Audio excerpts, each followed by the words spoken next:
discussões de alto nível, mais além das discussões comezinhas que a gente tem visto por aí, muito mais emocionais, muito irracionais e muito pouco baseadas em evidências empíricas sobre a pandemia, sobre este momento tão especial na história humana que estamos vivendo. Eu acho que tem tudo a ver uma maldição chinesa que diz que você viva tempos interessantes. Essa maldição chinesa, na verdade, ela é uma maldição, porque tempos interessantes não são os tempos de bonança, não são os tempos de felicidade. Interessantes são justamente os tempos de guerra, são os tempos de pandemia, são os tempos de exceção, onde o melhor e o pior do humano se revelam. E é justamente isso que dá para perceber agora, durante esses últimos 4 meses, a partir de março aqui no Brasil, e que nós mergulhamos numa, às vezes me parece uma insanidade coletiva, em que não nos paramos e não nos atentamos para o que efetivamente o monstro se trata. A ABI, que nesse meio tempo, através de um grupo de estudos formado justamente para dar qualidade a essa tão complexa passagem humana em momentos de crise, tem se dedicado muito a discutir e debater a pandemia sob diversos aspectos. Nós já falamos sobre a questão do medo, nós já falamos sobre a questão da melancolia, do pânico, que envolve o estar só, o estar fechado em um recinto, sem a possibilidade de conviver com outros humanos. Nós já conversamos com um epidemiologista português que milita na União Europeia para tentar entender como esse fenômeno tem sido tratado em outras partes do mundo. E hoje nós estamos trazendo aqui, para participar da nossa live, que já se tornou tradicional, 3 convidados, amigos, que ao mesmo tempo são pessoas extremamente competentes e capazes que vão dar um outro olhar sobre o tema. Nós temos aqui conosco o tenente-coronel do Exército Brasileiro, José Roberto, que é doutor em saúde pública e epidemiologia. Então, ele conhece muito do que vai ser tratado hoje. E nós temos aqui os irmãos Rogério e Eduardo Ottem. Os dois são pesquisadores e têm se dedicado a estudar a evolução da pandemia em termos de números. Eles têm se dedicado a estudar a pandemia em termos dessa progressão e do que se pode dela esperar, dos números repetitivos que são possíveis de se verificar do fenômeno pandêmico em diversos países e diversas regiões do mundo. E, enfim, tentar trazer um pouco de sanidade na insanidade e que se tornou toda essa discussão. E nós vamos começar hoje a nossa conversa, porque é muito mais uma conversa que qualquer outra coisa, com o coronel Roberto. Se me permite, coronel, não sei como é que é o seu nome de guerra. Nós começaríamos, então... José Roberto mesmo.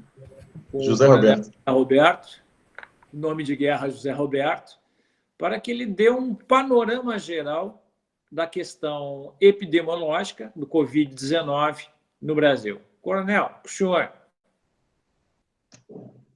Boa noite a todos. Eu não sei se o nosso companheiro aí, o Rodinei, vai conseguir compartilhar aqueles slides, mas eu primeiramente agradeço a oportunidade.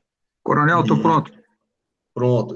Eu não sei, eu não estou vendo aqui, mas você vai começar a projetar aí? Como é que funciona? Quando o senhor ordenar, tá às ordens. Por favor, pode botar. Ela vai entrar em uma das telinhas aí, né? Então, eu trouxe alguns slides para ajudar a ilustrar, né? Esse é o principal objetivo dos slides, e eu vou procurar não consumir muito tempo para não ficar algo cansativo, mas fazer uma contextualização. Eu já participei de outras oportunidades de discussão sobre o tema, e a questão da inteligência é uma temática que precisa ser desenvolvida, precisa ser amadurecida, e a inteligência epidemiológica, então, por isso que eu acho que essa oportunidade é uma oportunidade, assim, realmente valiosa para que nós possamos conversar com interessados, especialistas e pessoas ligadas a essa temática da inteligência. Pode passar o próximo. Então, o que que nós, até agora, nesses 7 meses, digamos assim, onde é que nós estamos nessa pandemia? É um pouco esse cenário aí. Você pode passar o próximo, por favor, professor? Só um minutinho. Então, eu vou seguir mais ou menos umas 4 ou 5 ideias aí gerais. Uma delas é a origem, as doenças infecciosas emergentes, né? E eu sou de formação, né? Minha formação inicial é a veterinária, e por isso essa palavra aí, origem zoonótica, né? Que é uma origem animal, né? Então, as zoonoses são aquelas doenças que surgem do contato homem e meio ambiente, homem-animais, né?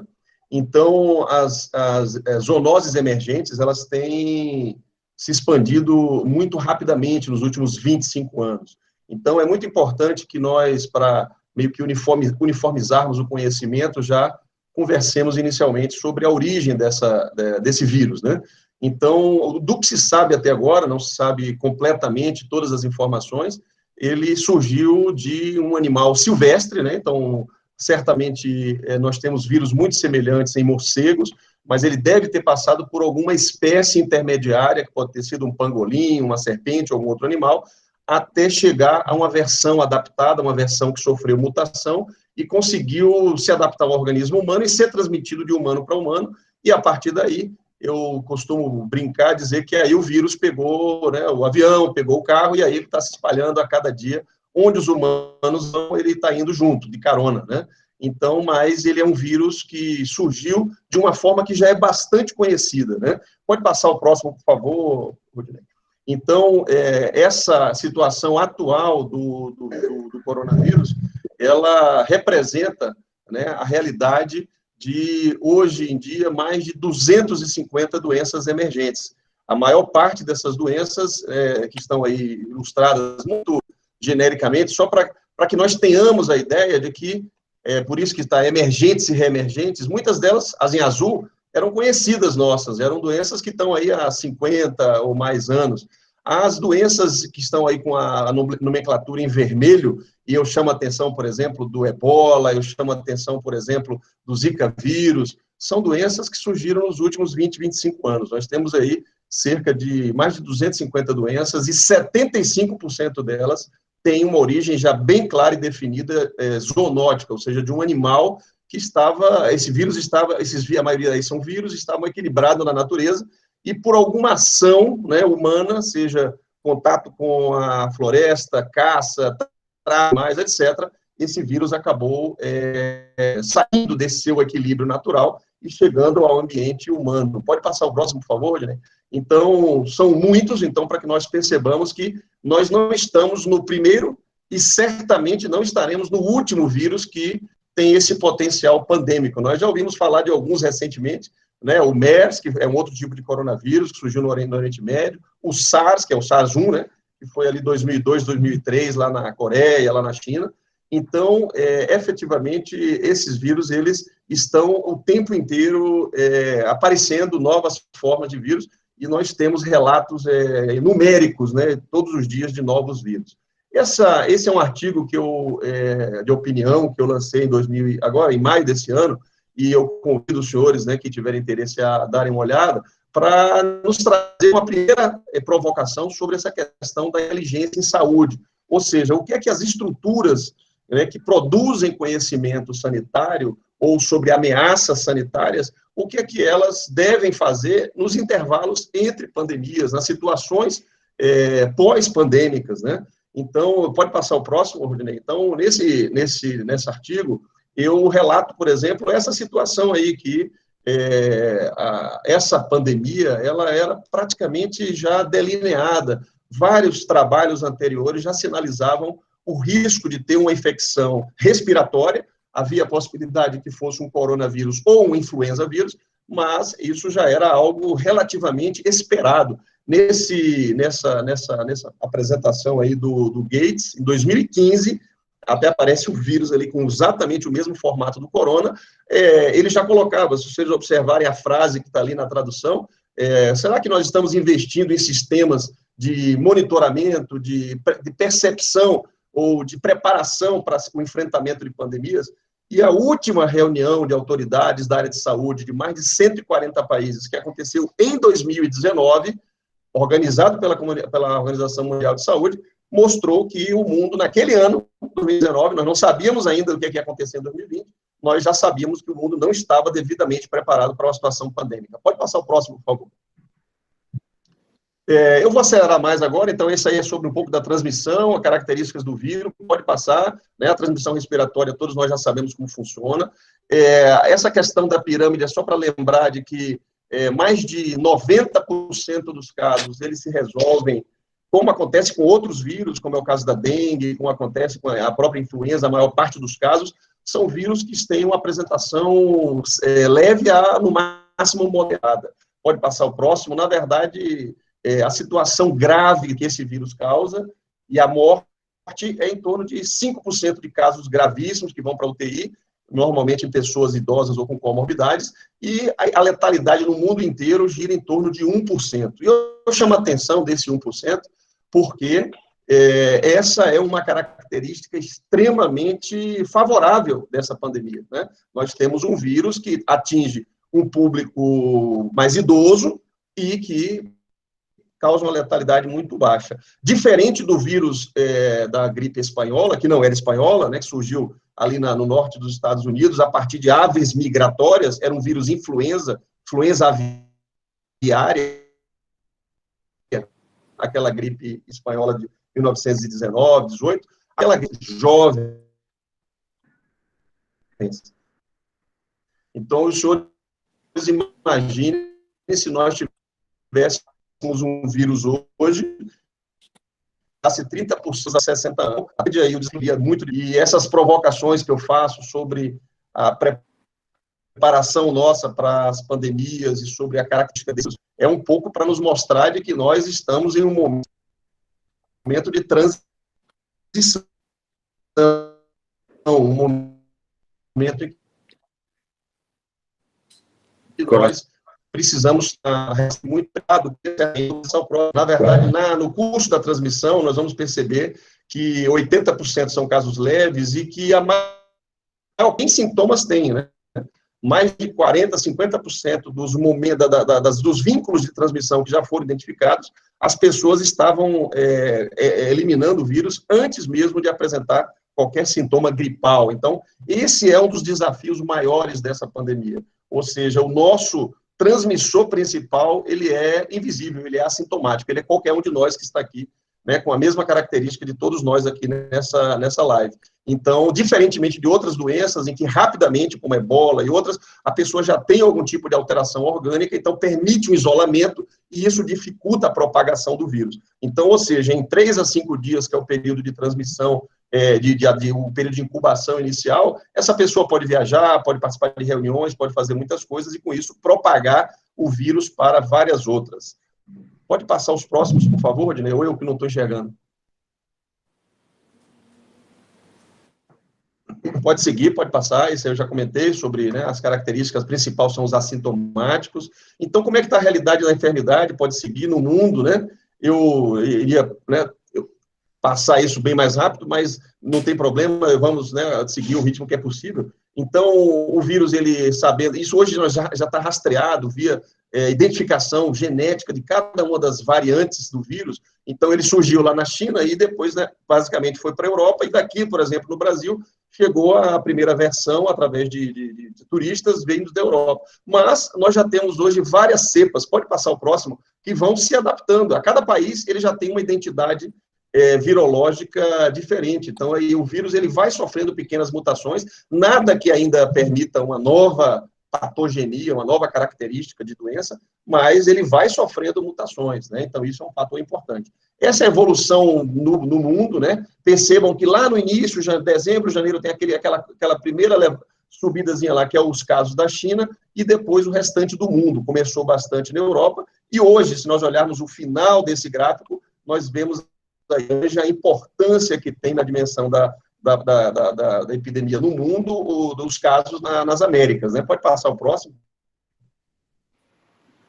Eu vou até... Isso, esse é o dado dos últimos 15 dias, então é um panorama de aonde a transmissão está mais ativa, aonde está acontecendo a maior velocidade de transmissão de casos. Então, esses países que estão marcados a escuro, percebam a importância das Américas, temos ainda alguns lá na África e no Oriente Médio, e a Índia também está num momento importante, mas, sem dúvida, o epicentro, o momento mais grave de transmissão está acontecendo nas Américas.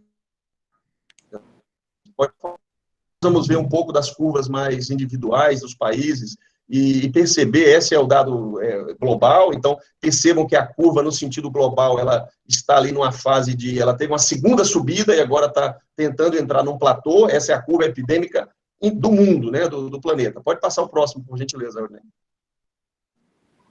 Então, esses são os dados de junho, só para os senhores perceberem algumas mudanças nas curvas. Eu peguei alguns países da Ásia, da Europa e das Américas, e percebam que, nesse momento da pandemia, o Brasil estava em subida, mas até uma subida mais lenta. Se olhar o que aconteceu, por exemplo, na Europa, Itália, Espanha, onde eles tiveram o primeiro impacto do vírus ainda no curto prazo, logo depois da China, eles tiveram uma explosão de casos. A subida da curva nossa já foi uma subida já um pouco mais, digamos assim, controlada. Então, isso já foi um fator positivo. Quem recebe o impacto do vírus, por último, nesse momento está acontecendo na África, sofre tem algumas vantagens.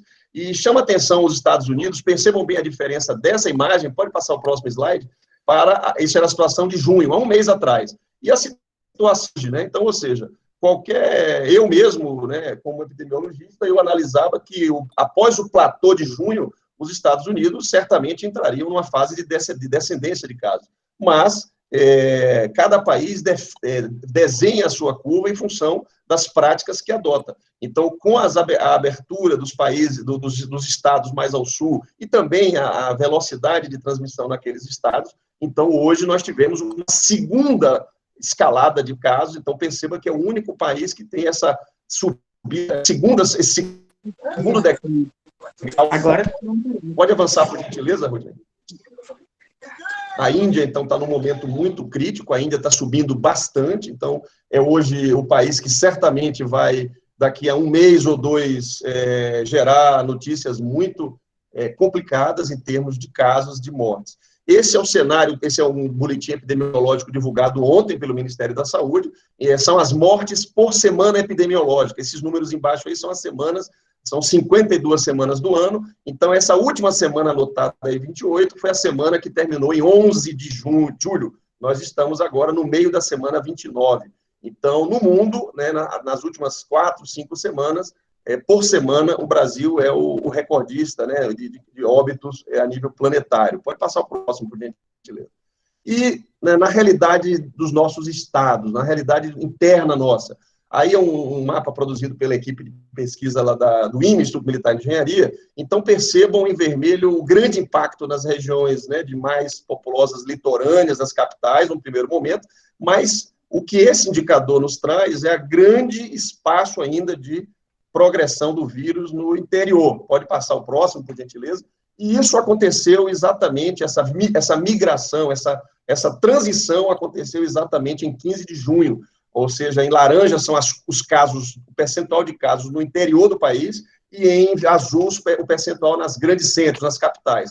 Então, em junho, nós tivemos uma migração, nós saímos do que seria a primeira fase, eu chamo de primeira fase, que foi essa fase da vinda do vírus por meio aéreo e das grandes cidades, e estamos agora entrando na segunda fase, que seria essa fase interiorana, com a transmissão via rodoviária, digamos assim. Pode avançar, por favor. E pode avançar mais um, isso aí é o cenário de hoje, né, mas não tem problema, aí só para perceber a estatística geral dos casos, pode passar, por favor, para o próximo.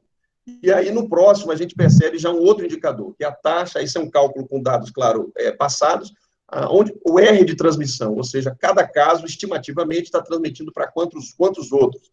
Então, a maior parte ali do centro-sul do país está entre 1 e 1,5 de transmissão. Nós temos já uma situação já mais confortável de redução e de, certamente, passagem pelo ponto crítico nos estados do norte e alguns do nordeste. Pode passar, por gentileza? E isso se comprova também, isso fica bem visual nessas curvas aí, que são as curvas das médias móveis de cada um dos estados, dos óbitos em cada um dos estados. Então, percebe-se nos 12, nesse quadrado, nesse retângulo vermelho, que nós temos 12 unidades federadas em franca ascensão de casos, nós temos 9 unidades que já estão ali numa estabilização, a redução de casos, e nós temos 6, onde praticamente já temos bem definido o momento de queda. Percebam aí no retângulo azul, o estado do Pará. Percebam que ele já está na descendência já há muitas semanas, então ele certamente já está na fase já de encerramento, já, digamos. Mas nessa fase começa outro desafio, que é o desafio dos pequenos surtos, o desafio das pequenas ocorrências pontuais que continuarão a desafiar por muitos meses. Pode passar o próximo, por gentileza. Essa pesquisa, o EpiCovid, apoiada pelo Ministério da Saúde com a Universidade de Pelotas, pode passar o próximo, é a única no Brasil que fez um levantamento sorológico, ou seja, um levantamento de anticorpos em 3 amostragens, maio, início de junho e final de junho. Então, é uma pesquisa muito importante e ela é usada, ela tem uma estratégia semelhante ao que é usada na Espanha, e vários países fazem isso com a testagem em massa para ver como é que está a situação da sua população, e ela mostrou claramente, aí, o último mapa da direita, que a incidência acima de 10%, ou seja, acima de 10% da população já tinha anticorpos contra o vírus, somente nesses estados ali, das grandes cidades do centro, do norte e do nordeste. Então, o restante do Brasil, e isso, a média brasileira de contato com anticorpo, que apresenta anticorpo contra o vírus, é em torno de 4%. Então, ou seja, após 100 dias, pode passar o próximo, ali ele também tem algumas coisas sobre as idades, mas isso não vamos aprontar. E essa é a curva que eles conseguiram calcular a partir dessas 3 fases de amostragem, com mais ou menos 20 mil pessoas em cada amostra. Os estados da região norte, que é essa curva em marrom, como vimos lá o estado do Pará como uma boa amostra, já estão em franca superação da epidemia, descendo, já na descendente. Os outros 2 regiões, que são aí o Nordeste, né, e a Sudeste, estão numa região de platô, chegando no pico e estabilizando, e as outras 2, o Centro-Oeste e o Sul, estão em franca momento de ascensão. Pode passar o próximo. E isso também é corroborado por outros indicadores, né, nós percebemos isso, essa aí é uma estimativa, né, de progressão, nós vemos a ideia, a percepção agora de que nós vamos ficar muitas semanas nesse platô, que hoje está em torno de 1.000 mortes por dia, 1.200 mortes por dia. Agora nós podemos, dependendo da gestão dos próximos passos, ter aquele segundo degrau que aconteceu com os Estados Unidos, podemos ter outro desenho da nossa curva. O desenho natural seria a continuidade. Pode passar o próximo, por favor, Rodinei? As minhas conclusões, assim, sintéticas até agora, é de que, nesse momento, nós estamos chegando a uma fase que eu considero o fim da primeira fase da epidemia, que seria a superação dos grandes centros e a chegada no platô. A segunda e terceira fase, eu entendo que são a continuidade do platô e a descida da curva. Mas essa continuidade, ela não é automática, né? Os nossos colegas aí, que são os analistas dos dados matemáticos, vão poder discutir conosco. Na verdade, como foi visto no caso dos Estados Unidos e de outro, esse platô ele pode continuar com 1.000 casos, 1.000 óbitos por dia, mas ele pode também, por alguma realidade nossa, subir. Nós teremos aí, na nossa perspectiva, aí nós consideramos mais ou menos 100 dias de epidemia aqui no Brasil e 75 mil mortes. Nós estimamos que ainda podemos ter mais 200, 300 dias, até digamos assim, o mínimo, a curva mínima, como aconteceu em alguns países da Europa, e mais umas 70 ou 100 mil mortes pela frente, ou seja, talvez no ano que vem. E o último detalhe que eu chamo a atenção, e isso na epidemiologia, como na clínica, a gente olha a temperatura, pressão, etc. Na epidemiologia, nós temos que observar vários indicadores. E pode passar o próximo, Rodinei, por gentileza. Então, esse último item que eu coloco aí, que é a síndrome respiratória aguda grave, que são as pneumonias graves, elas ocorrem naturalmente agora nessa época do inverno no centro-sul do país. E essas pneumonias virais, elas já têm mais ou menos uma curva desenhada. Esse daí são os dados de 2018 até 2019, mas observem esses dados regionais aí, o que eu falei, norte, nordeste, mais ou menos cada região, e aí, claro, cada UF tem a sua curva, mas nos últimos 2 anos, 18 e 19, essa tem sido, em média, a curva da síndrome respiratória aguda grave, de pneumonia e por vírus como influenza, adenovírus e outros. Pode passar o próximo, por favor, Rodinei. mas nós sabemos que essas curvas, elas dependem de vários outros fatores, muitos deles que nós não conhecemos ainda. Mas o que importa saber é que, considerando a realidade da síndrome respiratória aguda grave por vírus, nós provavelmente teremos ainda um momento mais crítico do pico agora até meados de agosto, final de agosto. Esses aí são os desenhos que foram definidos pela Fiocruz, pelo Sistema de Vigilância do Vírus Influenza e de outros gripes virais, que define por cada uma das regiões. Nós passamos talvez por essa curva da esquerda, aí, a curva da região norte, né? E agora nós estamos nessa fase de transição entre o centro-oeste e o nordeste, o sul do país, que é a fase principal dos casos de síndrome respiratória aguda grave. E por que eu estou falando isso? Não só porque o vírus do coronavírus pode seguir essa mesma tendência dos outros vírus respiratórios de anos anteriores, como nós vamos ter uma concorrência nos hospitais e nas UTIs entre o coronavírus e as outras pneumonias virais. Pode passar o próximo, eu já estou chegando ao fim. Trazer para a discussão, já que o nosso tema é a questão da informação, etc., é de que, como epidemiologista e o pessoal da área, digamos, de análise de dados para tentar tirar informação e conhecimento útil nessa epidemia, ela sofre hoje um desafio grande, que é o desafio que já foi definido esse nome, pode passar o próximo, que é a infodemia, né, ou seja, que é o excesso de informação, né, que atrapalha a informação, boa parte dela é informação que não ajuda em nada, a informação que mais atrapalha do que ajuda. E para a população, para os gestores, para os técnicos, hoje em dia é muito difícil. Pode passar o próximo, ele conseguir fazer a garimpagem do que realmente é útil para a tomada de decisão, do que é útil para o planejamento, do que é útil para a prevenção. Isso aí é uma amostragem só do mês de maio. No primeiro, nós tivemos 360 milhões de vídeos. Sim, pois não, professor. Eu preciso só que o senhor encerre essa sua primeira fase para a gente trazer os irmãos a tempo, para depois a gente fazer um debate. Pronto. Então, a próxima é o final, é a última já, pode passar a próxima. Então, na verdade, as duas, que a outra é só a introdução, esse é o último slide. Então, a minha reflexão final é o que efetivamente nós aprendemos até agora com essa pandemia, e eu deixo aqui isso para reflexão, até porque, como eu coloquei, nós ainda precisamos avançar muito na questão da inteligência epidemiológica, inteligência em saúde, inteligência médica. Certamente nós teremos outras pandemias, a origem dela certamente em locais onde nós temos ações que envolvem o ambiente. Então, o nosso país é um dos potenciais hotspots para surgimento de novos vírus. E aí as duas últimas perguntas que são as que eu acho que ficam para o nosso debate, é como nós estamos preparados, nos preparando, não só para essas próximas fases dessa pandemia, como também para as que virão no futuro, não só considerando os dados que nós já temos, mas também essa dificuldade de conseguir informação útil para a tomada de decisão.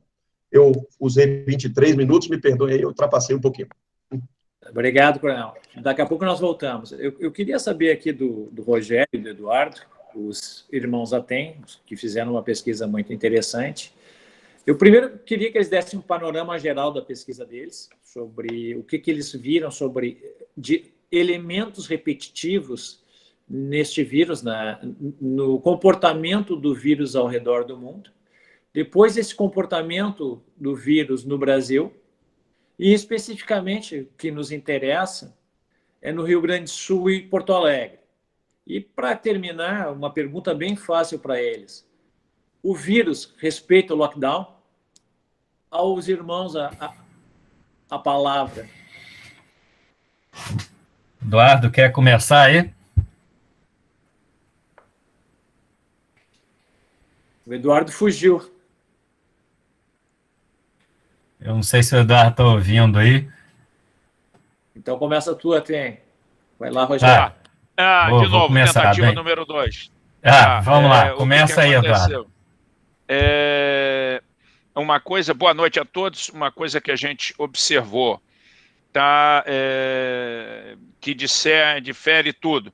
Primeiro, então, vamos separar. Existe os grandes países com as suas grandes populações. Esses aí não obedecem ao modelo que a gente vai descrever. Nós vamos separar, nós vamos explicar depois.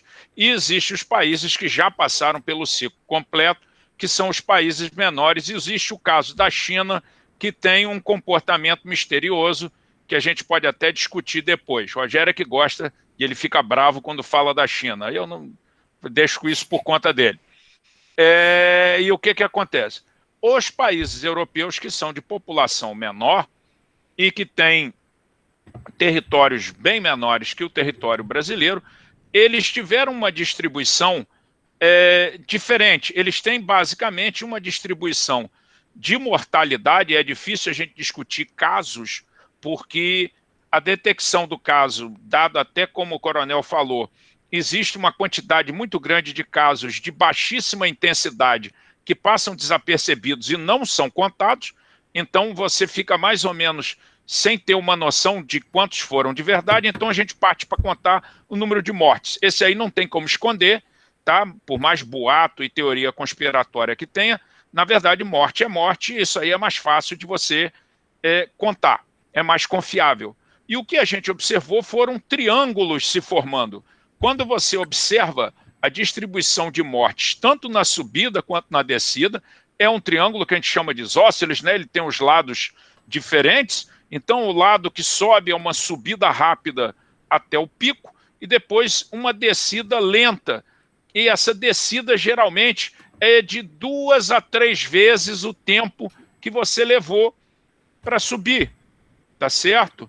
Então, o que você tem ali é, como você pode ver, olha só, você tem o tempinho que a gente leva para subir no triângulo, é mais ou menos de 2 a 3 vezes o tempo que você leva para descer. E esse aí é um aspecto que você observa na distribuição de muitos países europeus, tá? É claro, na hora que você olha, não é bonitinho um triângulo. Por exemplo, Nova York é assim, é uma cidade, não é um país europeu, me desculpe, a gente também fez para a cidade. Pode desce mais um pouquinho, Rogério, para Espanha e Itália, que eu acho que é mais... Ó, sim, é da Alemanha, para baixo. Não, desce, por favor. Não, sobe, desculpa, sobe. Essa é a Suécia. Esse é o ciclo italiano, olha só. Claramente se observa um triângulo. Esse é triângulo. E isso é uma característica desse ciclo, das mortes que ocorrem nesse ciclo epidêmico em territórios até um dado tamanho. Tá? Ele tem, então, essa subida rápida, atinge um pico e cai. Porém, esses dados sofrem, todos eles, de um problema sério, que a gente brinca. Quando você lida com morte. Morte tem registro. Tá? E o que acontece? Governos não trabalham em final de semana. Tá? E o que acontece? Você nota a formação... Vamos na Alemanha, por favor. Desce um pouquinho. Agora vai descer mesmo. Descer. Vamos descendo no paper. Olha só.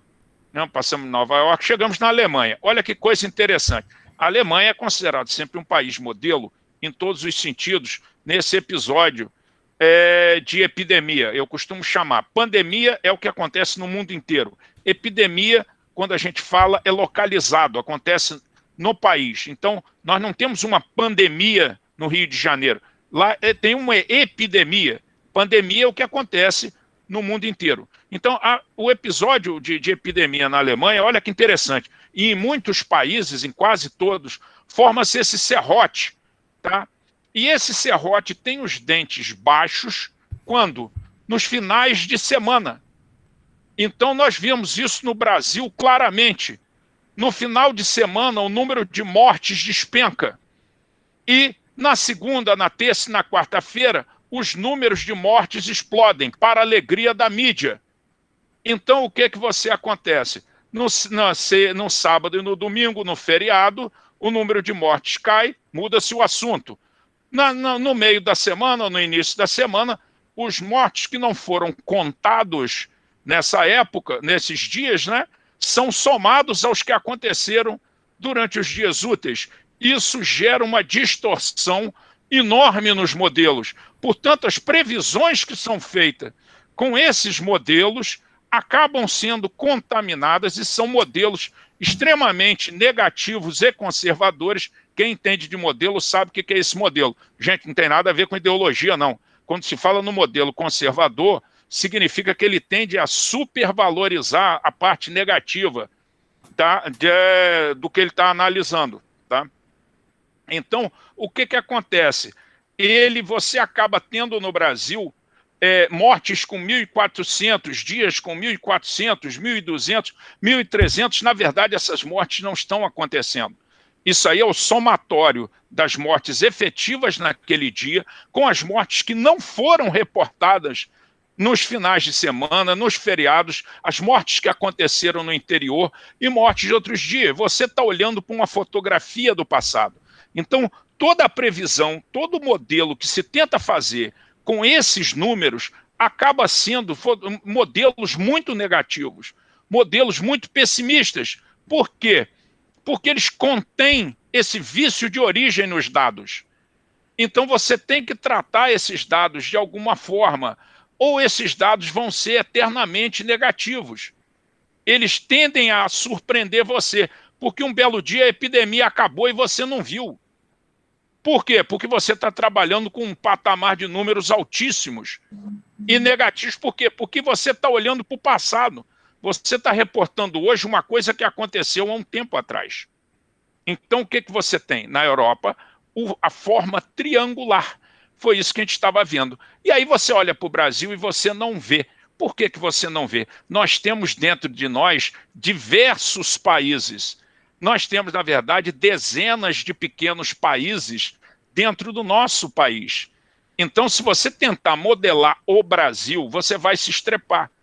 Tudo que você tentar fazer vai te dar o quê? Uma previsão com grande margem de erro. Já se você pegar o Rio de Janeiro, São Paulo, Minas Gerais, se você pegar as pequenas áreas, você vai começar a ter o quê? Você começa a se aproximar, eles começam a ser casos semelhantes a outros que você já viu onde? Em algum lugar.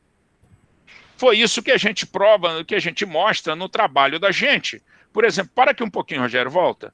A gente mostra, por exemplo, que ao aplicar alguns métodos numéricos e de dados, a gente descobre, por exemplo, que o Reino Unido e a Holanda têm ciclos epidêmicos muito parecidos, se você adimensionaliza os seus dados. E com isso você consegue prever o comportamento de um e de outro. Tá? É claro que eu estou simplificando muito. Quem tiver curiosidade, depois pode ver no nosso trabalho. Você pode ver no nosso trabalho como isso é feito. Tá? O trabalho já foi revisto e publicado. Tá na base de dados lá, depois eu acredito que isso aí pode ser divulgado e vocês vão ver como se faz, tá? Eu estou dando uma versão extremamente simplística do que a gente fez. Por favor, Rogério, desce mais um pouco. Então, por exemplo, a gente comparou o modelo da cidade de Nova York com a Espanha. E aí você observa que, apesar da diferença de escalas, apesar da diferença de caso, as proporções, veja bem, não são os números, as proporções são muito parecidas em muitos casos. Ou seja, o vírus tem uma tendência, dada algumas variáveis, a ignorar o que o ser humano faz e fazer epidemicamente o que a natureza dele determina que aconteça. É o que nos parece que isso faz. E, veja bem, a interpretação e as explicações ficarão para quem é do ramo. Nós só entendemos da matemática, e mesmo assim de maneira limitada. Passa mais, por favor. Tem mais algum caso aí, Rogério? Ou o caso do Rio de Janeiro? Olha só que interessante, mesmo um caso aparentemente bizarro, como a Bélgica, que fez de tudo com os números dela, se parece bastante com o estado de Nova Jersey, nos Estados Unidos. Tá? A Bélgica em preto e Nova Jersey. A Bélgica, todo mundo na Europa dizendo nada se parece com a Bélgica, se parece com Nova Jersey. Tá? Existe uma semelhança. Então, a gente tem que tomar cuidado com afirmações extravagantes. Né? As pessoas estão muito assustadas com essa epidemia, né? Atiçadas pela aí. Medo é uma coisa que vende, né? Então, a gente tem que tomar cuidado com isso, né? O pesquisador não pode se deixar levar por isso. Por favor, desce mais isso aí. Eduardo, e a Suécia que foi tão criticada por não ter... A Suécia que foi linchada com o ciclo inicial americano. E aí, um negócio interessante de se observar a dificuldade de se promover. Nós não temos nenhum grande país que tenha superado a epidemia, até porque a epidemia se propaga, como falou bem aí o coronel, ela é uma onda, né? Ela é uma onda que se propaga lentamente por dentro do país. Ela teve um epicentro em São Paulo e ela vai se propagando. E ela vai mantendo, então, um número total constante de vítimas. Mas ela está mudando entre si, vamos dizer assim. Se você vai vendo os episódios locais, eles estão acabando. Eles estão acabando. Então você vai dizer, o Brasil vai... Não, eu acho que tentar esperar o Brasil inteiro passar, um dia o Brasil... Não, nós temos que tratar localmente. E depois nós vamos falar sobre o Rio Grande do Sul, eu vou falar a minha opinião pessoal sobre isso aí. E o que nós fizemos, Rogério, só me mostra mais para a gente não alongar muito aqui, a Itália e o Rio de Janeiro. Desce mais um pouquinho, a Itália e o Rio de Janeiro.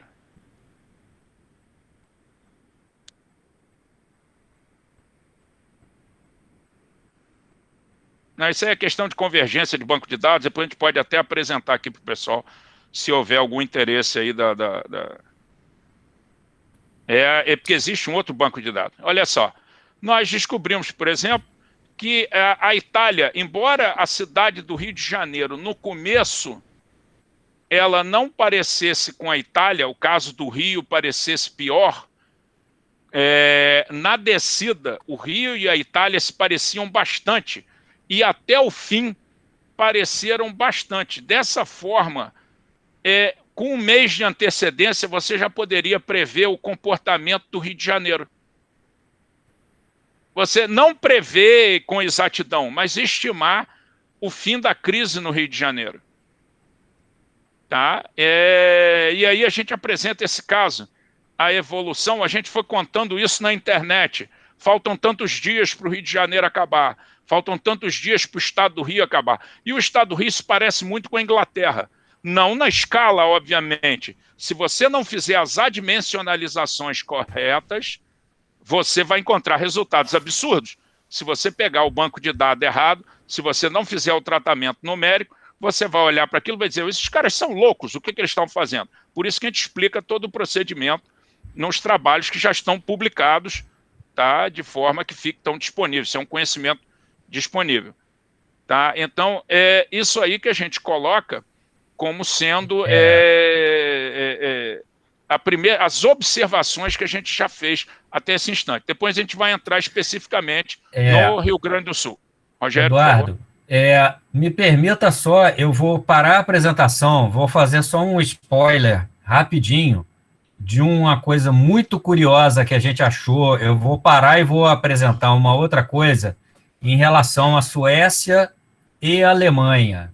Só um minutinho, porque eu vou mudar de documento. Então, só um pouquinho.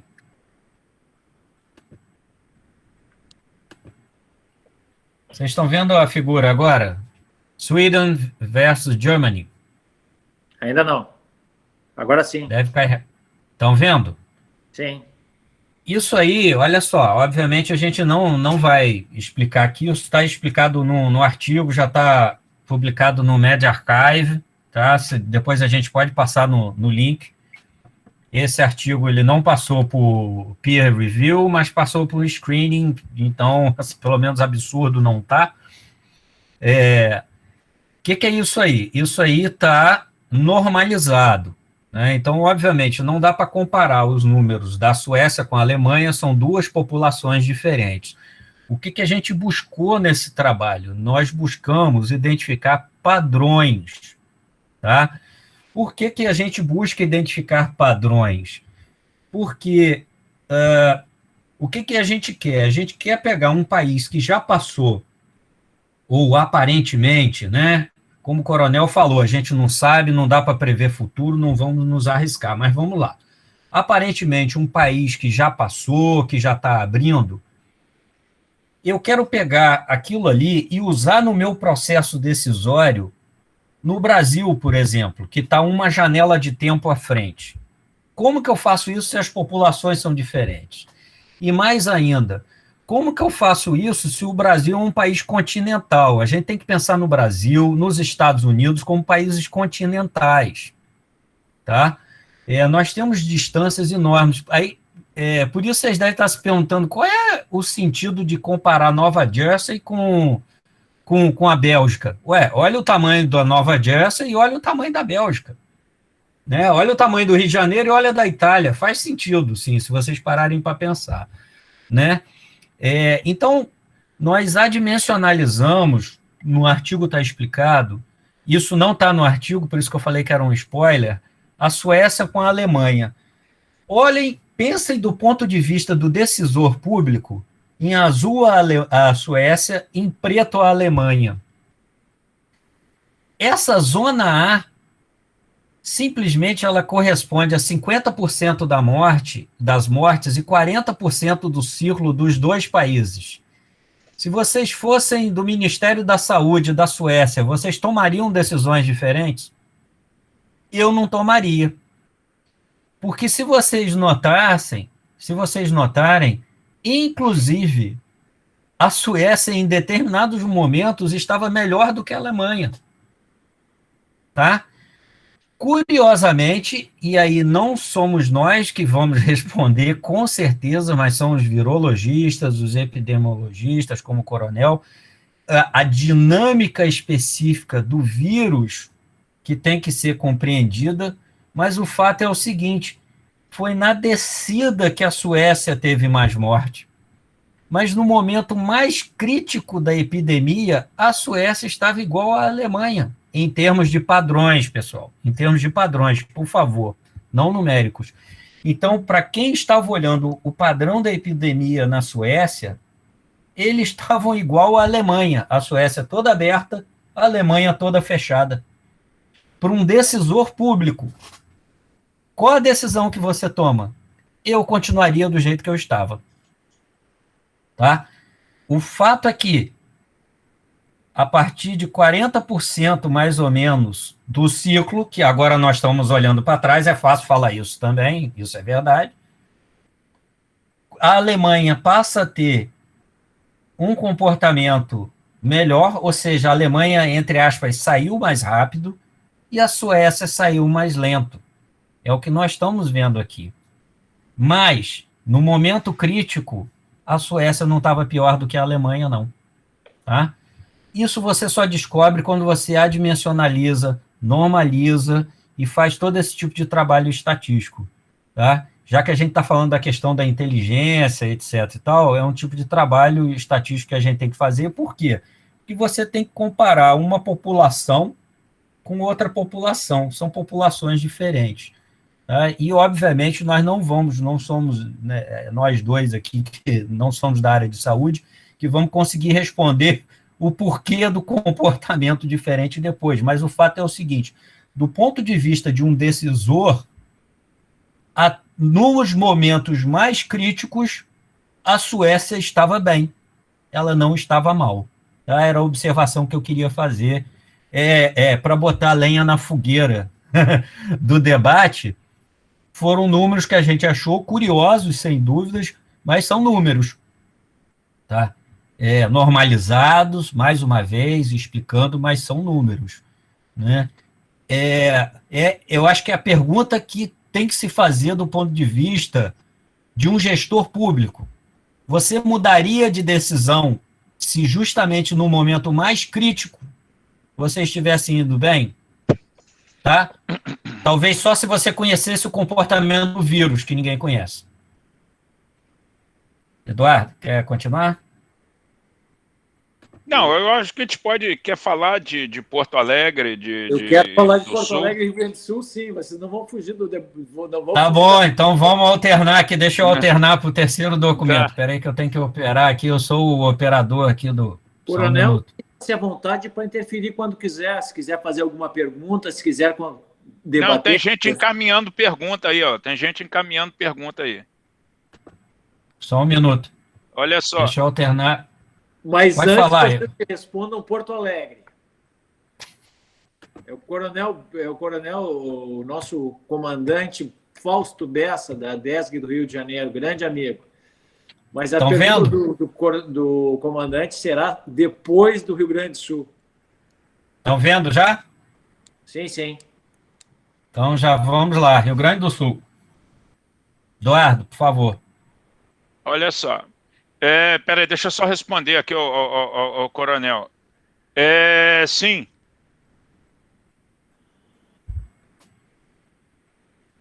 Por favor, Eduardo, só dá toda a cadeia da pergunta, porque senão fica perdida no ar. Tá, não, é porque eu recebi a pergunta aqui por escrito, eu respondi aqui. Tá, mas Fausto de Bessa Braga, é o coronel. Que o comando... Tá, Ô, Fábio, você quer então ler as perguntas e eu respondo? Leio as perguntas aqui. Então, assim, Tá, porque aí todo mundo que fica sabendo do que está acontecendo. A pergunta do comandante Fausto. Só um pouquinho que ela sumiu aqui. Atenho, boa noite. Parabéns pela excelente palestra. Atenho, eu acho que serve para os dois. Isso. Uma pergunta. Esse paper já foi encaminhado ao GSI e à SAI? Quais os órgãos de inteligência receberam este paper? E depois eu quero saber também, coronel, não estou falando do comandante Bessa, que é Marighella. Eu quero saber do nosso coronel, que agora há pouco... Se eu quero saber que se me responda que se a inteligência falhou. Mas vamos voltar. Por favor, Eduardo, responda a pergunta do comandante Bessa e voltem à questão do Rio Grande do Sul e Porto Alegre. Sim, foram os primeiros a receber. Assim que ficou pronto, assim que a gente considerou revisado, subiu. Tudo que a gente tem feito tem sido encaminhado, antes de mais nada e acima de tudo, para Brasília. Antes da gente... Tem sido os primeiros a receber. A Segov já tem esse documento em mãos já. Tá. Recebem antes dos outros. Antes dos outros. Vamos para o próximo. Vamos para Rio Grande do Sul. Olha só, a evolução dos números de morte no estado, no Rio Grande do Sul. A minha opinião pessoal, eu vou me atrever a fazer aqui, tá? Observe, eu não sei se vocês conseguem enxergar, tá? As barras são o número de mortes diárias no estado do Rio Grande do Sul, tá certo? Para não ter confusão, o gráfico do Rio Grande do Sul é em vermelho e de Porto Alegre é em preto e azul, para não ter confusão com ninguém aí, para dizer que eu favorecia usar as cores aí, ou do Grêmio ou do Internacional aí, para não ser acusado de favorecimento aí. Então, vamos lá. O que eu noto foi um longo tempo inútil de quarentena no Sul. Como eu disse, a onda não tinha chegado no Sul. Então, fecharam o Sul desnecessariamente. Isso tem sido uma característica da cidade do Rio de Janeiro e do estado do Rio. Um longo tempo de subida que nenhum país da Europa, nenhum lugar da Europa, a característica do triângulo europeu é lembra do triângulo? É um lado de subida que chega a ser um terço do lado de descida. No Rio de Janeiro é basicamente igual. Ou seja, levou quase que o mesmo tempo para chegar ao pico, o mesmo tempo que levou para descer e chegar de volta ao mesmo número do outro lado.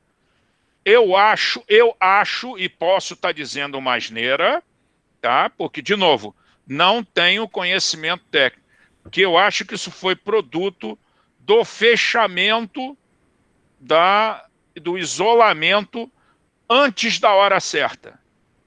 Eu acho que a coisa deveria estar, e aí posso estar falando uma asneira gigante. Eu acho que a quarentena antes da hora certa, eu acho que o Sul deveria estar aberto E agora sim, nesse momento em que a epidemia chega no Sul, aí sim, eu faria então o tal do isolamento vertical, aquele que preserva as suas populações sensíveis ao vírus. Não faz sentido você preservar quem não vai ter a doença, ou quem não sofre da doença, ou quem vai ter a sua versão muito leve. Tá? Você vai dizer o seguinte: olha, eu estou preocupado com a evolução do câncer de próstata nas mulheres, vamos fazer exame nelas também, porque afinal de contas é uma doença séria. É isso que me soa aos ouvidos, né? Mas posso, de novo, estar falando uma besteira enorme. Então, essa linha preta é a média móvel dos valores no Sul. Agora que a epidemia parece estar chegando no Sul, embora ainda com valores muito modestos. Eu espero que continuem com os mesmos valores modestos. Que dados são esses que eu uso? Eu não uso os dados do SUS, eu não uso os dados do governo. Nós trabalhamos com a base de dados chamado Portal da Transparência, o dado dos cartórios brasileiros. Tá? Eles têm vantagens e desvantagens. Rogério, você gostaria de falar um pouco sobre o Portal Transparência? Sim, Rogério, posso falar. fala um pouco sobre o portal. Só rapidamente, só esclarecendo uma outra coisa aqui, rapidamente também, pessoal, que uma coisa que nos espantou foi o seguinte. Primeiro, vamos rasgar cedo aqui, palmas para a ABEIC, que foi um colega da ABEIC que nos chamou a atenção, o doutor Leonardo Vizeu. Sim, sim. Em abril, a gente tem que dar crédito a ele. A imprensa continua usando dados de registro, que tem aquele problema que o Eduardo falou. O dado de registro não é confiável porque ele não marca a data da morte e ele é reduzido o número de mortes no final de semana para ter um salto na terça ou quarta-feira, a gente já sabe por quê. O Leonardo chamou a atenção quanto a isso no final de março e a gente começou a mudar os nossos estudos no início de abril. Isso está lá no Facebook de Eduardo, que levou a isso tudo. E a gente viu o tal consórcio de mídia começar a usar a média móvel, e a gente começou a usar a média móvel em função disso também. A gente viu o pessoal começar a usar a média móvel em 9 de julho. Tá? Então, assim, nos espanta. Rogério, esclarece que eu comecei a usar porque eu notei isso, e depois eles passaram a usar. Exatamente. E aí aconteceram umas coisas estranhas já que a gente está falando de inteligência, é bom a gente observar. Nós fizemos uma live a segunda live nossa com o Roberto Mota foi dia 26 de junho, onde a gente mostrou esse método aí do triângulo, o uso de média móvel, e todas essas observações, e depois nós fomos checados pela agência Lupa durante dia 1º e dia 2. Curiosamente, uma semana depois, os órgãos de imprensa começam a usar a média móvel também. Né? Agora, o que me causa mais assim espanto é que começa a usar a média móvel em julho, 4 meses depois. Tá? 4 meses depois, se usa dado de registro durante 4 meses, com vários dias se dizendo que nós tivemos 1.200 mortos, nunca houve 1.200 mortos no Brasil. Houveram 1.200 registros de morte no Brasil. Registro de morte é um número burocrático. Mortes, o Brasil até hoje não passou no número, eu não lembro, 800 e pouco ou 900. Tá? Só que, por conta desse acúmulo de final de semana, nós tivemos dias que tivemos 1.200. Agora, voltando um pouco na guerra de informação, o que aconteceu era o seguinte, passar de 1.000 é um impacto, né? Era aquele impacto da pandemia, mais de 1.000 mortos e etc. e tal. E, inclusive, se eu não me engano, passaram a usar a média móvel a partir do dia 9, ainda sobre o número de registros, tá? E a gente acha isso metodologicamente errado, porque o número de registro, ele é vamos dizer, é literalmente um banco de dados burocrático. Porque, agora voltando ao que o Eduardo pediu para eu falar, eu dei uma volta grande, a gente usa os dados do CNJ porque são dados do registro do óbito, ou seja, se a pessoa morreu no dia 10, vai estar no CNJ dia 10, tá? É claro que o CNJ, ele tem um atraso, porque as famílias levam alguns dias para registrar. Porém, a gente também considera esse atraso, e também no artigo está explicado que os últimos dias da curva do CNJ a gente também não considera, porque sabe desse atraso, tá bom? Era esse o comentário. Voltem para o Rio Grande do Sul, por favor, que eu Voltemos para o Rio Grande do Sul. A gente foge, mas vamos lá. Então, nós temos aqui, na expectativa nossa, em torno de 30, a menos de 35 mortes reais, né, na média, o que já é um valor, para um estado, é um valor baixo. Eu espero que o Rio Grande do Sul continue assim, tá? Não sei se isso indica que é a vez do Rio Grande do Sul, não sei se o Rio Grande do Sul vai ter uma arrancada, tipo assim, é a vez de vocês agora, tá? É difícil fazer previsão, estimativa, qualquer coisa desse tipo, dadas as condições o nosso fato, eu dizer assim, nós não temos o conhecimento que o coronel aí tem da natureza do vírus, né? Nós só observamos os números, né? E não dá para a gente ter uma ideia. Não sei se o Brasil vai ter aquele segundo patamar que os americanos tiveram, não sei. Isso aí é difícil de prever, porque os americanos tiveram, nós vamos ter, não sei. De novo, nenhum país grande fechou o ciclo ainda. O que eu chamo de países grandes? México, Brasil, Índia, Estados Unidos, Rússia, todos estão em ascensão, por assim dizer. E os Estados Unidos é aquele que está mais avançado. Então, eu não sei dizer. Quanto ao Rio Grande do Sul, me parece que está... Agora, talvez, fosse a hora de um isolamento vertical. Agora, sinceramente, tudo que vocês fizeram até agora foi inútil. Foi um sacrifício inútil. Porque não tinha do que se defender, como eu falei. Não havia muito do que se defender. Tá? E quando a gente for olhar a cidade de Porto Alegre, é mais lamentável ainda a ideia. Vamos olhar aqui Porto Alegre. Tá? Os números mostram um espalhamento de uma morte diária durante meses. Tá? Eu não estou lamentando, gente, pelo amor de Deus, que tenham poucas mortes em Porto Alegre. Por favor, não entendam isso. Para a pessoa que perdeu alguém, tá? Isso é terrível. Mas o que eu estou dizendo é que na escala que a gente coloca,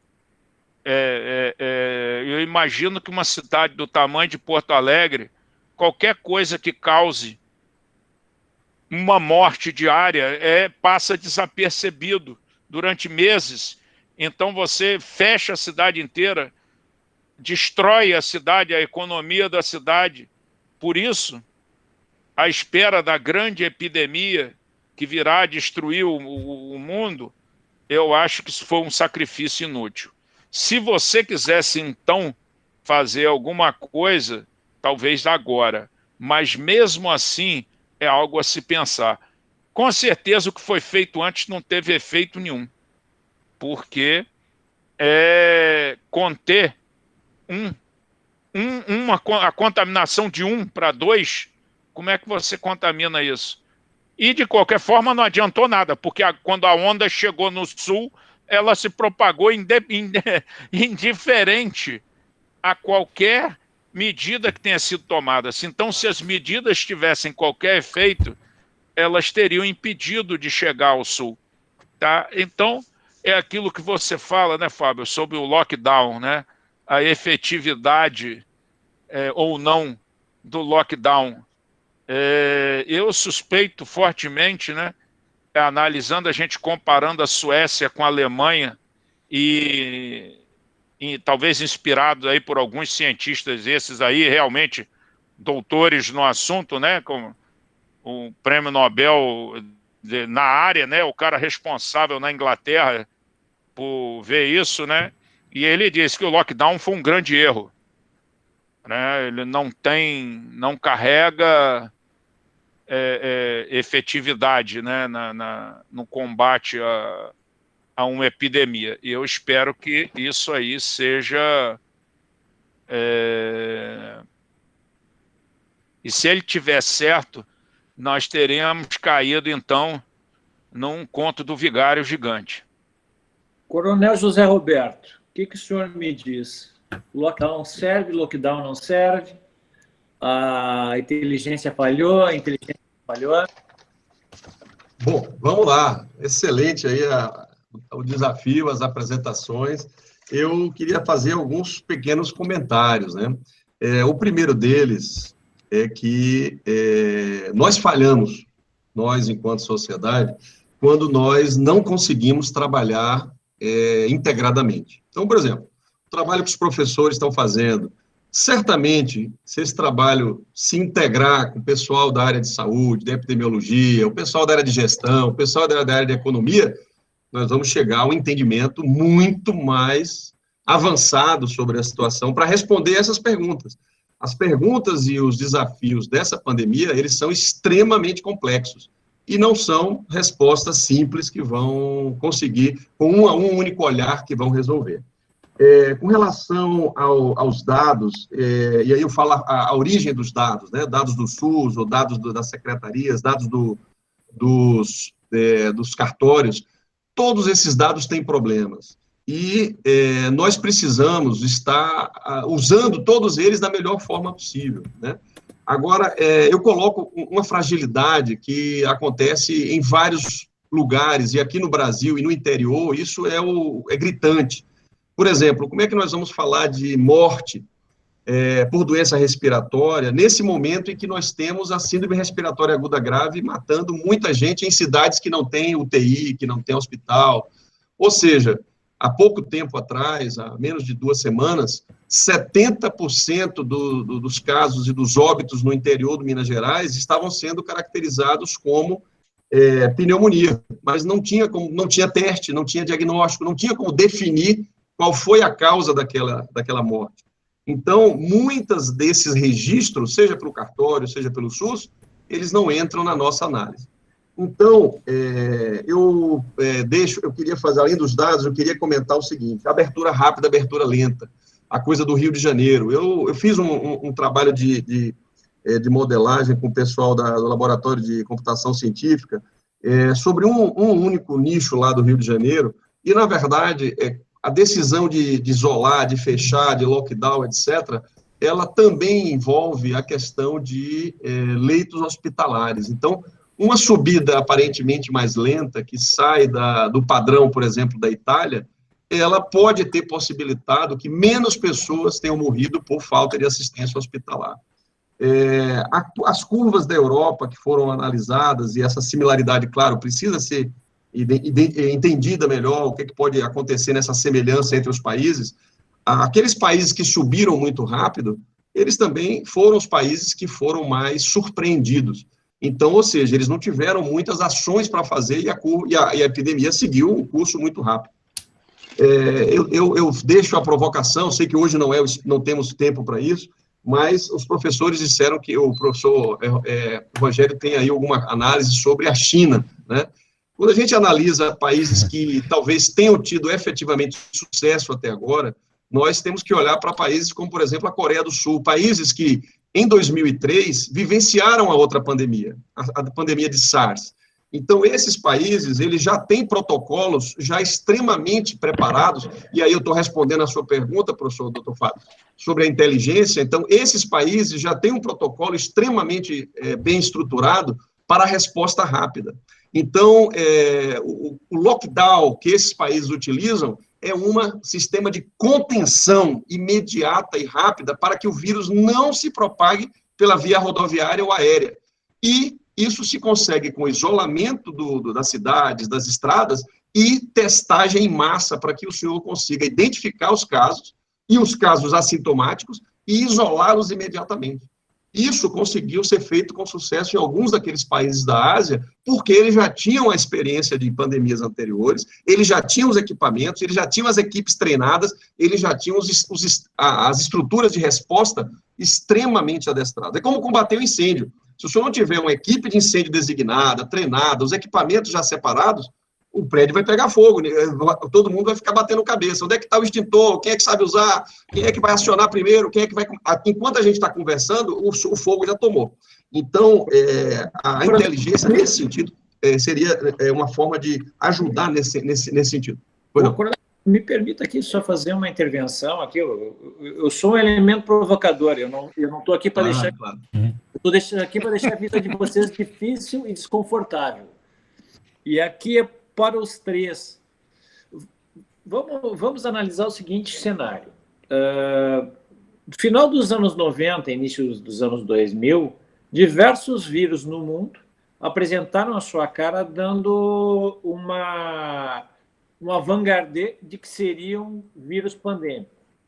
Não chegaram à extensão do Covid-19, mas alguns, por exemplo, como a gripe aviária, causaram bastante estrago.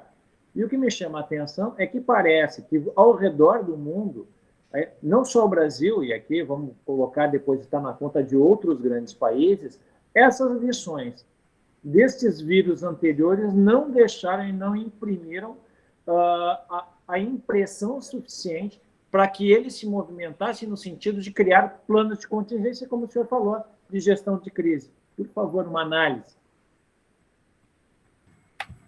Está aberto. Isso eu coloquei naquele pequeno artigo bem simples que eu sinalizei lá do NIDS, né, do grupo lá da Federal de São Carlos, de que algumas estruturas começaram a avançar depois da pandemia do SARS. Uma delas foi o próprio Regulamento Sanitário Internacional. Ele foi revisado em 2005 por conta daquelas pandemias do início dos anos 2000. Os Estados Unidos chegou a criar um grande plano e que ele iria avançar no sentido da preparação para as pandemias, inclusive já com investigações avançadas de vacinas, etc. Só que as mudanças de gestão, as mudanças políticas, as mudanças econômicas, esses planos foram deixados de lado.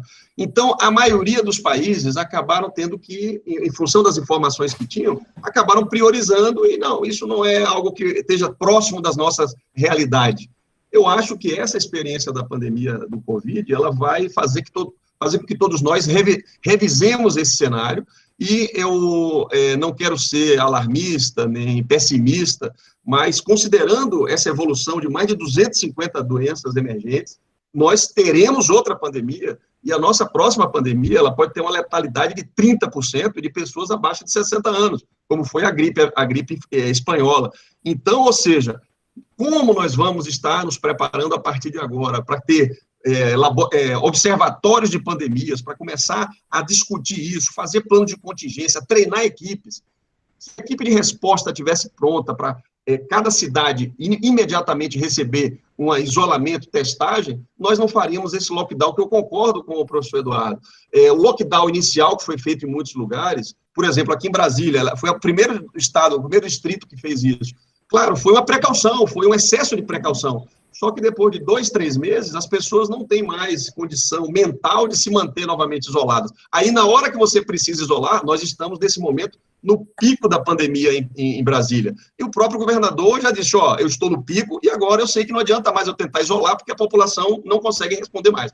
E eu só queria deixar uma última pitada de que alguns países não tiveram, digamos assim, não tiveram aquele excesso de temor que nós temos de, às vezes, utilizar a autoridade para fazer o lockdown. Porque o lockdown, digamos assim, leniente, aquele que com a nossa avaliação de mobilização de celulares chega a 40%, 50% de pessoas nas suas casas, ele muitas vezes não se mostra efetivo para isolar a transmissão, para interromper a transmissão. Ele teria que ser de 50%, 60%, 70% da população. E para isso, seria curto, talvez 14 dias de isolamento, mas aí certamente com autoridade policial, forças armadas, etc., para que, de fato, as pessoas não saíssem de casa. Esse lockdown, entre aspas, esse isolamento, que a maioria do país não fez lockdown, a maioria do país fez um isolamento por adesão, né? Não saiam de casa. 50%, 60% das pessoas saíam. Esse não se mostrou efetivo, de fato, na maioria dos estados.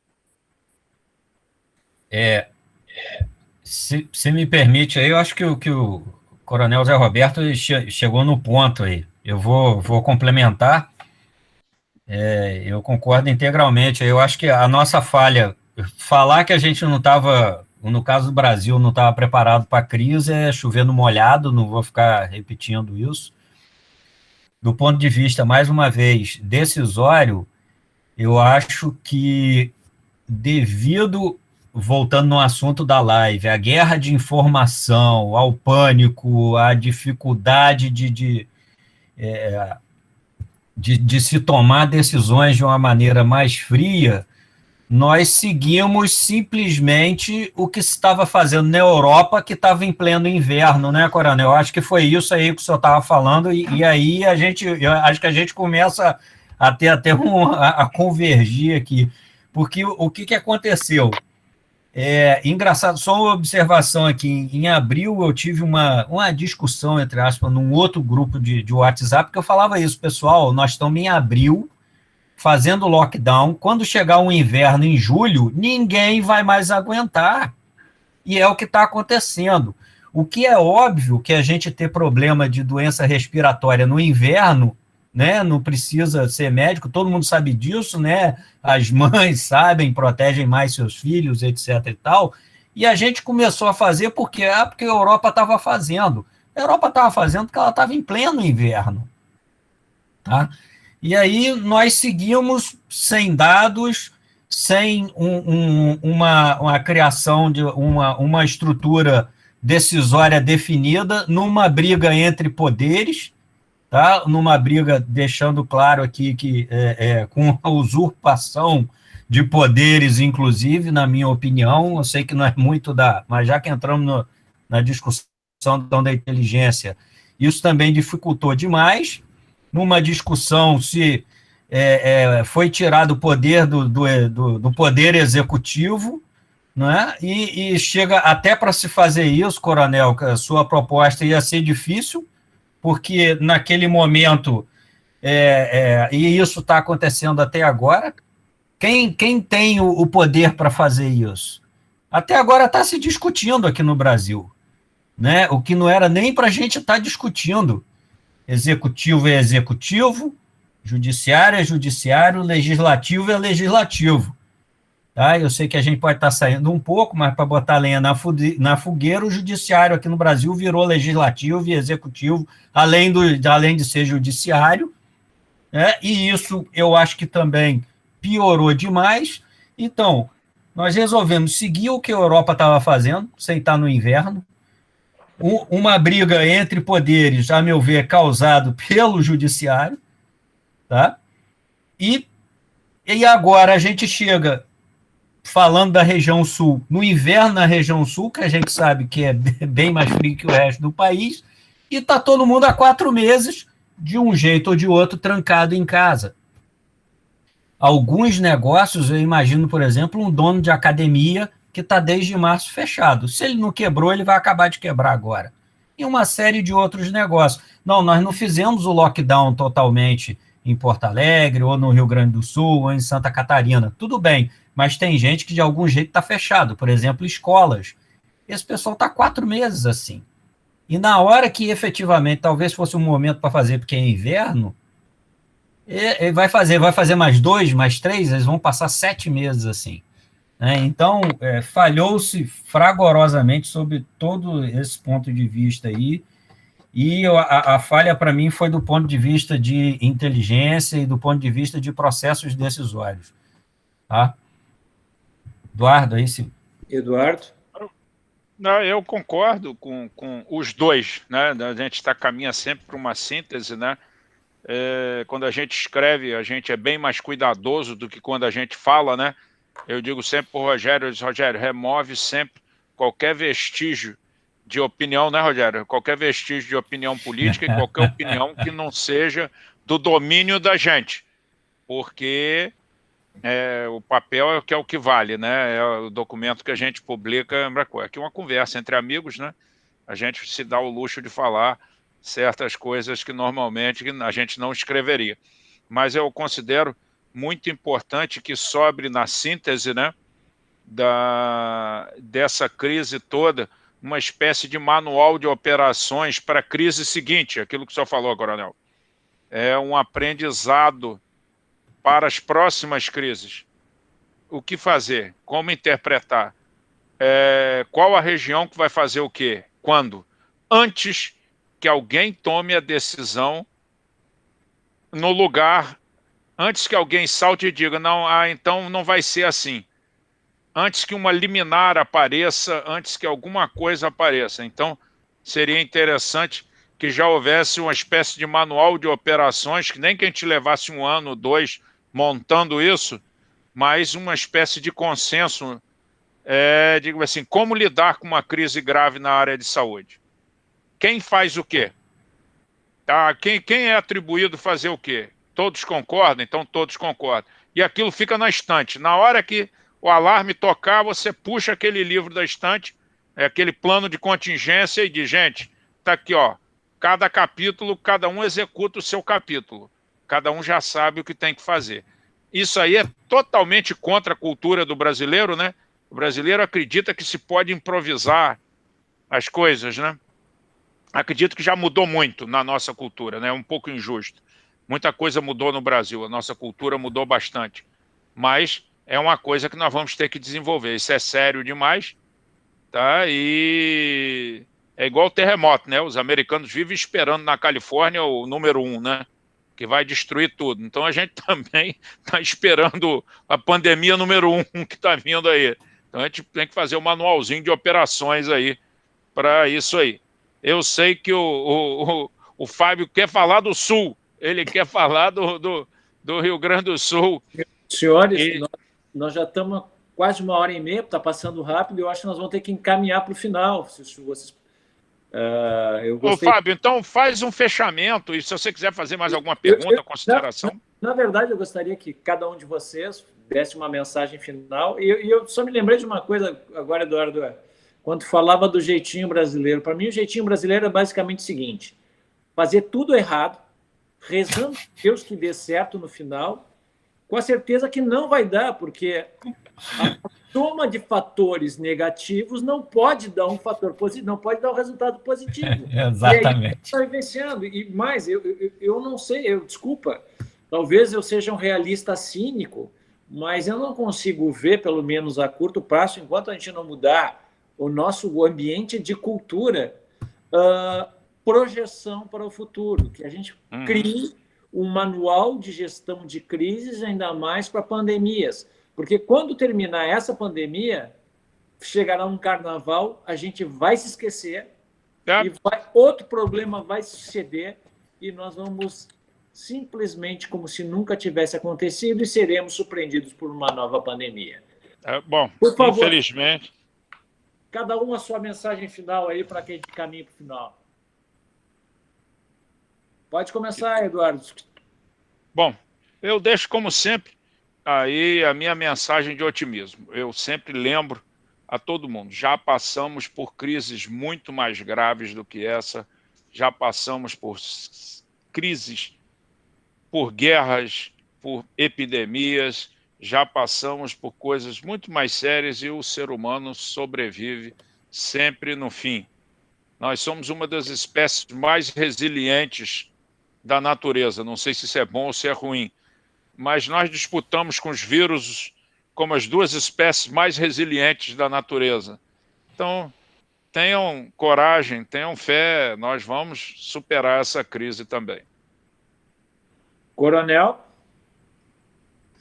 Eu agradeço a oportunidade e ratifico, é só essa sugestão da questão do plano de contingência.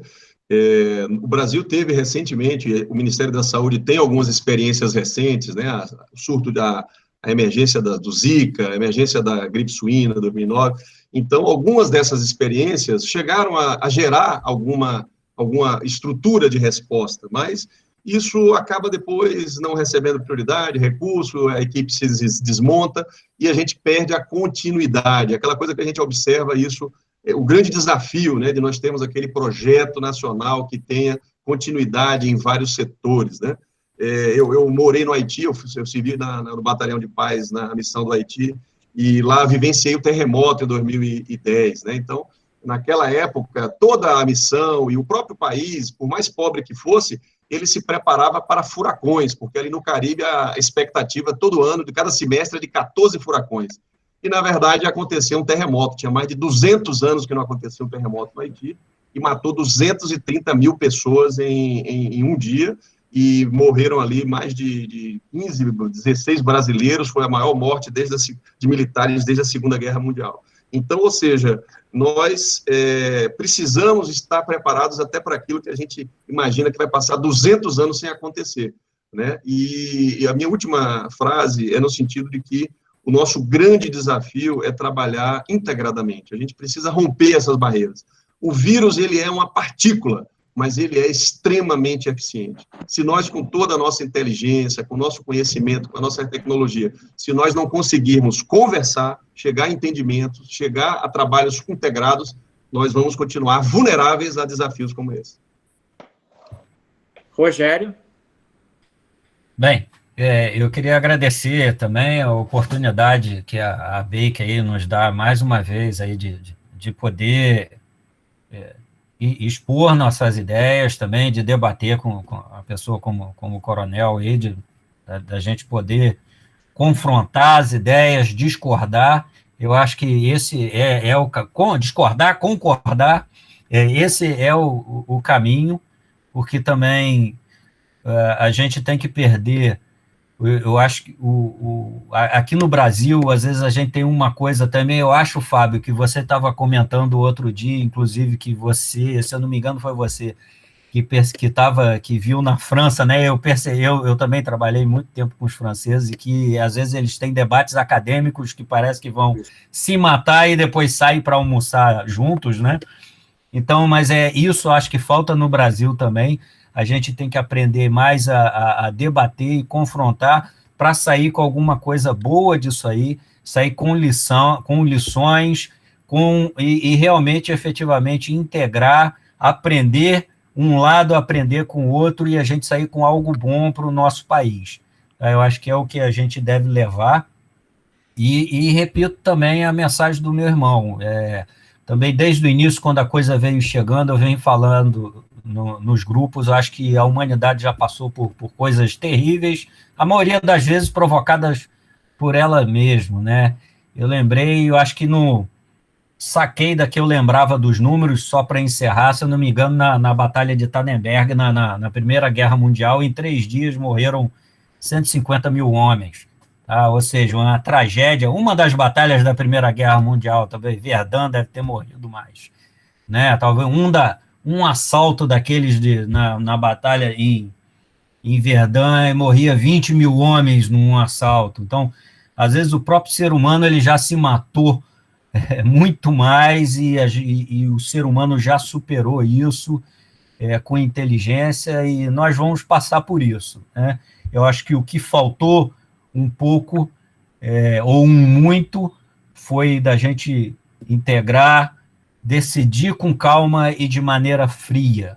Acho que talvez que tenha faltado, que é o mote que a gente tem falado sempre, é a questão de decidir com a cabeça fria. Tá? É a mensagem que eu deixo, eu acho que talvez seja essa. Já passamos por coisas piores, a gente tem que aprender a decidir com a cabeça fria. Eu só tenho a agradecer a vocês, ao Coronel José Roberto, ao Rogério Eduardo Atem, pelo brilhantismo da exposição, a capacidade, a cultura de vocês é algo impressionante, eu aprendo muito. E tenho uma grata satisfação de ver que a ABI, que nesse período de pandemia, se tornou um epicentro de discussões de altíssimo nível, se tornou uma verdadeira think tank, onde nós realmente estamos pensando no Brasil e, quem sabe, dentro da nossa associação, nós não passamos a discutir mais seriamente essa questão do futuro do país, a construção de um manual de condutas pós-pandemia, de enfrentamento de crise, porque assim se dá em outras partes do mundo, onde as think tanks cerram fileiras com o poder público para, enfim, um objetivo comum, tornar o país melhor. E, no caso, nós não temos plano B, nosso país é o Brasil, a nossa bandeira é verde e amarela, e pulsa no coração de todos nós a mesma vontade e o mesmo objetivo de tornar esse país uma nação de primeiro mundo e que ele finalmente atinja a vocação para a qual ele foi criado, ser líder mundial. Senhores, boa noite, muito obrigado a todos, obrigado aos que estavam nos assistindo, e a nossa audiência maior sempre vem depois, durante vão ser disponibilizados nas nossas redes sociais, Facebook, Instagram e também no YouTube. Muito obrigado a todos e boa noite. Boa noite, pessoal. Boa noite tchau. a todos. Tchau, boa noite, tchau, obrigado. Boa noite, boa noite.